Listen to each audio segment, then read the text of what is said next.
Xin chào các bạn. Chúc mừng năm mới 2023. Chúc các bạn nhiều sức khỏe, may mắn, thành công trong cuộc sống. Hôm nay trong nội dung clip này, mình xin đề cập đến cách thức tạo ra may mắn cho chính mình trong năm mới dưới góc độ khoa học một chút. Nào cùng xem nội dung mình trình bày để lấy động lực bứt phá trong năm 2023 các bạn nhé. Ở Mỹ có câu nói One is a chance, twice is a coincidence, thrice is a pattern. Có nghĩa là thành công một lần là may rủi, thành công 2 lần là trùng hợp ngẫu nhiên, thành công 3 lần thì mới tin đó là tài năng. Vậy thì một người thành công có phải do gặp một số điều kiện nhất định hay không? Ví dụ như gặp đúng người giúp đỡ mình, bán đúng sản phẩm xã hội cần, dám liều lĩnh làm những công việc không ai dám làm. Thì câu trả lời là không hoàn toàn đúng, bởi vì để thành công nó còn là tổng hợp của vô số các điều kiện kết hợp khác. Tại không gian, bối cảnh, thời điểm đấy sẽ xảy ra và khó lặp lại.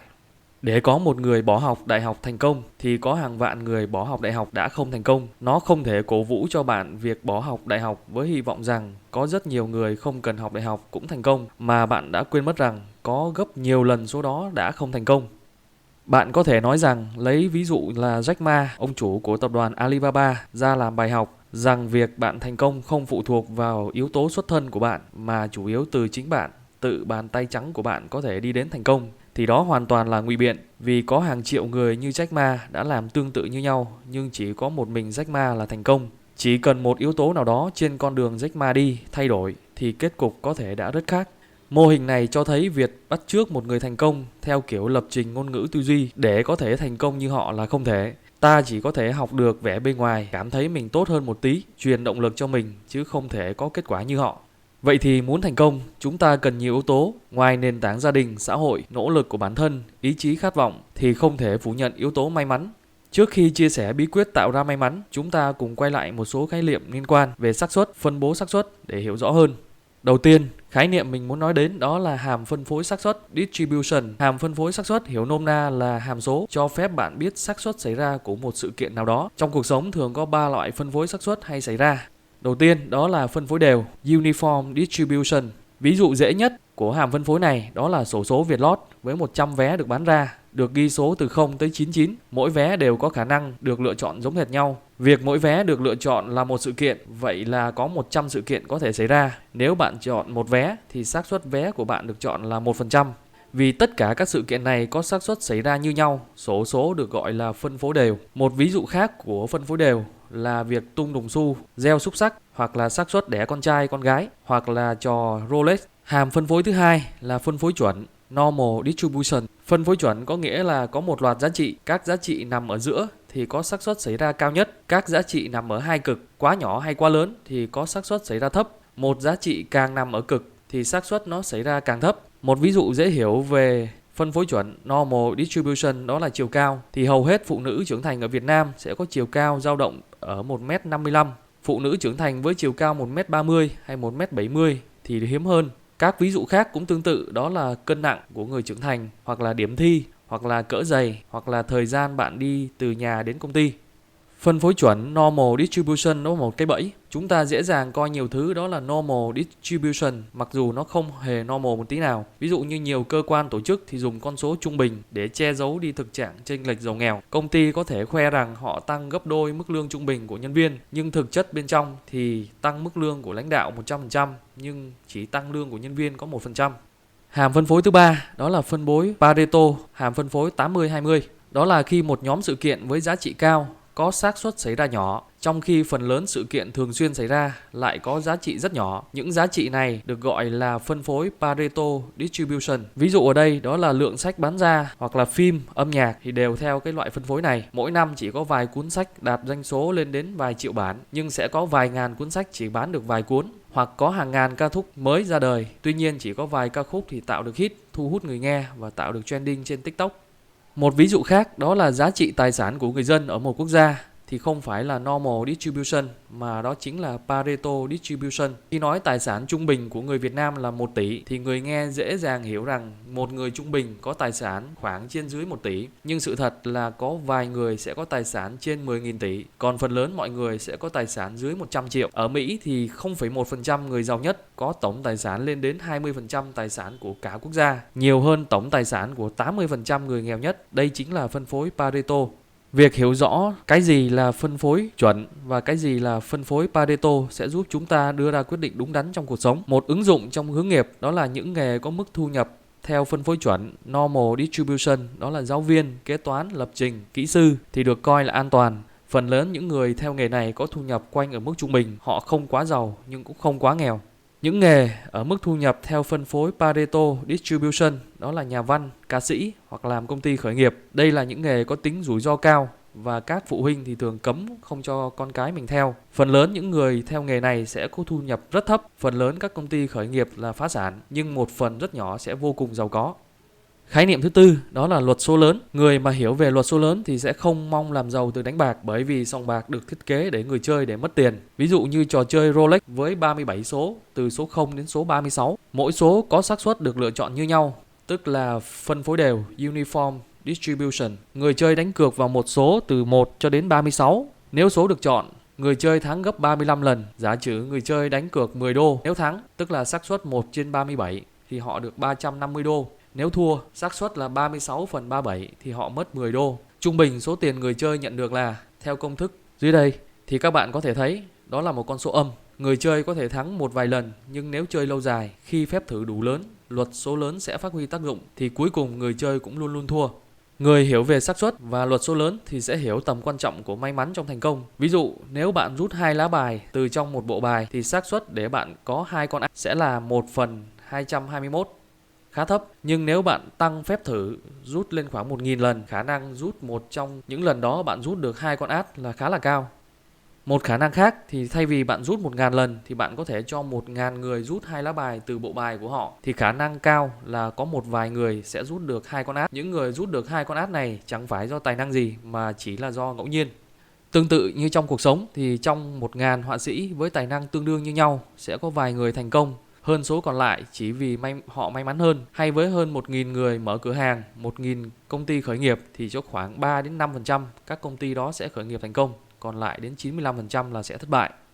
Một ví dụ khác đáng kinh ngạc về luật số lớn đó là nếu cho một con khỉ đánh máy chữ trong thời gian vô hạn thì trong toàn bộ các chữ đánh sẽ ra một đoạn có nghĩa. Đoạn đó có thể dài như vở kịch Hamlet của Shakespeare. Điều này hoàn toàn có thể chứng minh bằng lý thuyết xác suất. Quan trọng nhất, thời gian phải là vô hạn. Con khỉ sống vô hạn và nó có thể một ngày gõ một chữ cũng không sao.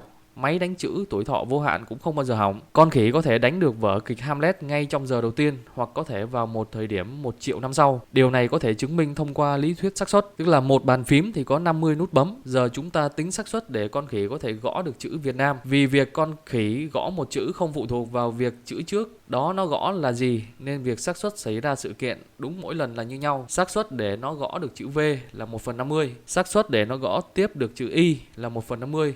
Xác suất để nó gõ được chữ Việt Nam thì cứ như thế là 1/50 nhân 1/50 nhân 1/50 và cứ thế. Cho dù xác suất xảy ra nhỏ tới bao nhiêu, nhưng vì thời gian là vô hạn nên kiểu gì sự kiện đó cũng sẽ xảy ra. Hiểu được tầm quan trọng của may mắn trong thành công thì không có nghĩa phủ nhận tất cả các yếu tố khác. Như nhà triết học Seneca đã nói, may mắn xảy ra khi sự chuẩn bị gặp cơ hội. Bạn phải đủ khả năng để biết cái gì là cơ hội và bạn cũng phải đủ khả năng để biết nắm lấy cơ hội đó. Nhiều người gặp may mắn thành công không hiểu được cái may mắn của mình mới sáng tạo ra cái gọi là bí quyết thành công của bản thân và đi truyền bá cho người khác. Nhiều người thì thất bại không hiểu được rằng may mắn của bản thân chưa đến thì lại bỏ cuộc. Vậy chẳng nhẽ mọi người và mọi thứ đều là ngẫu nhiên và ta không thể chi phối được gì? Không phải, mỗi người chúng ta có thể chủ động nâng xác suất để tình huống đó xảy ra như mong muốn của mình thông qua các cách sau. Đây là cách để tạo ra may mắn. Cách thứ nhất đó là gia tăng số phép thử. Ví dụ như người ở trên tầng 4 có số lần ném càng cao thì khả năng ta bị trúng gạch của họ càng cao.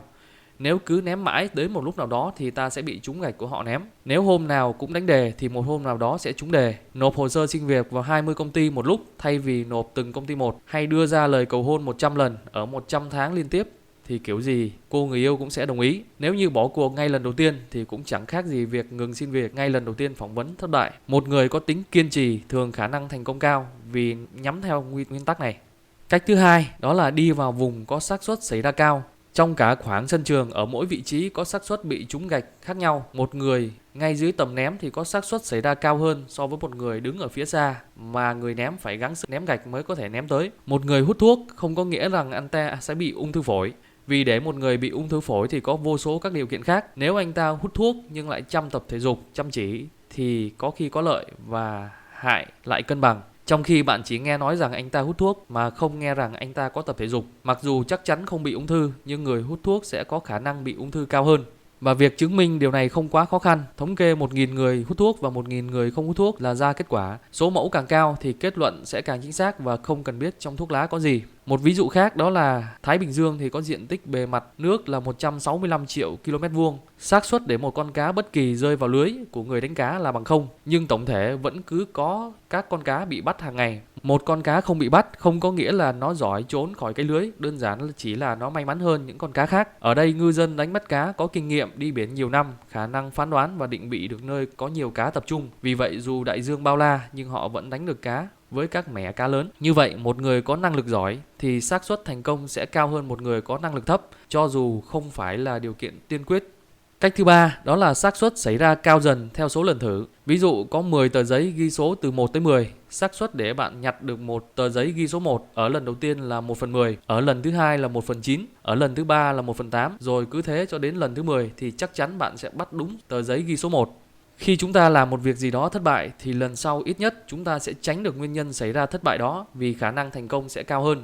Trong cuộc sống, đối với những vận may, chúng ta chỉ cần cố gắng để tăng xác suất của nó xảy ra, chứ đừng quá căng thẳng là bắt nó phải xảy ra. Có nhiều thứ nằm ngoài khả năng tác động của chúng ta. Cuộc sống thì giống như câu chuyện tái ông thất mã, nhiều điều tưởng là xấu mà không hẳn đã xấu, nhiều điều tốt chưa hẳn đã tốt. Khi một điều xấu xảy ra, nó tương tác với các điều kiện khác và có khi nhìn trên tổng thể nó lại tốt. Khi một điều tốt tưởng là tốt xảy ra, nó kết hợp với những điều kiện khác thì có khi trở thành xấu. Một đứa trẻ sinh ra trong một gia đình giàu có điều kiện tốt với những đứa trẻ đó, nhưng kết quả có thể xấu và ngược lại. Sinh ra trong một gia đình giàu không có nghĩa là sẽ hư, mà sinh ra trong một gia đình nề nếp không có nghĩa là sẽ ngoan. Một cơn mưa bất chợt có thể làm người này khó chịu, nhưng có thể làm người khác vui vẻ. Cuộc sống rất đa dạng, luôn có người cảm thấy tốt cho dù trong bất cứ tình huống nào. Cuộc sống ngày nay thì rất hạn chế các phép thử cho chúng ta. Đi làm từ sáng tới tối, những công việc giống nhau với ngày hôm qua.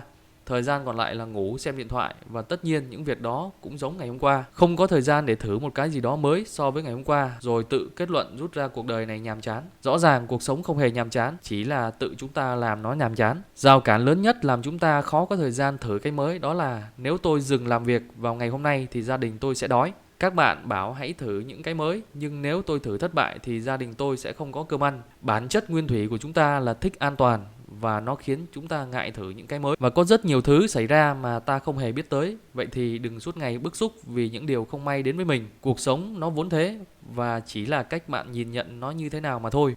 Và qua những gì mình chia sẻ, hãy tạo lập may mắn cho chính mình trong năm 2023 các bạn nhé. Nếu thông tin này hữu ích với các bạn, hãy nhấn subscribe, like, share, chia sẻ cho mọi người các bạn nhé. Tiếp thêm động lực cho mình làm các clip thú vị hơn. Xin cảm ơn các bạn đã xem hết clip này.